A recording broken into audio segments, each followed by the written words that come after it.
নতুন দায়িত্ব পেলেন ইলিয়াস কাঞ্চন বাদল। রাজপথে সোচ্চার দুই তারকা, একজন সড়ক আন্দোলন করে যাচ্ছেন দীর্ঘদিন ধরে, অন্যজন বৈষম্য বিরোধী আন্দোলনে ভয়কে জয় করে রাজপথে নেমেছিলেন।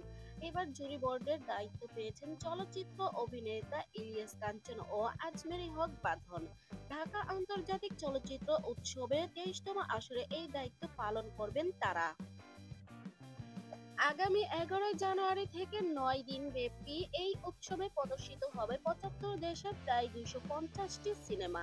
সেখানে দেখা যাবে তাদের। সংবাদ মাধ্যমের খবরে জানা গেছে, এশিয়ান ফিল্ম কম্পিটিশন বিভাগে বিচারকদের দায়িত্ব পালন করবেন ইলিয়াস কাঞ্চন।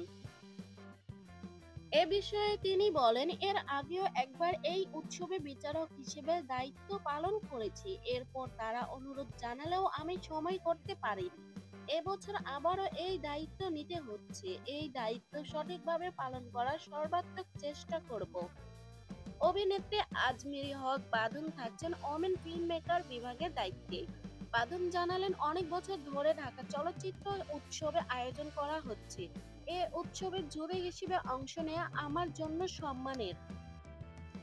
এছাড়াও এই বিভাগের জুরি হিসেবে দায়িত্ব পালনের জন্য আছেন নরওয়ের চলচ্চিত্র পরিবেশক এজ হোপার্ট, চীনের চিত্রনাট্যকার ও পরিচালক ঝ্যাং ইউরি, মঙ্গোলিয়ার অভিনেত্রী মুনগুনজুল আমগালান বাতার এবং ব্রিটিশ চলচ্চিত্র নির্মাতা ও শিক্ষক ড্রাগন মিলিনকোভিচ।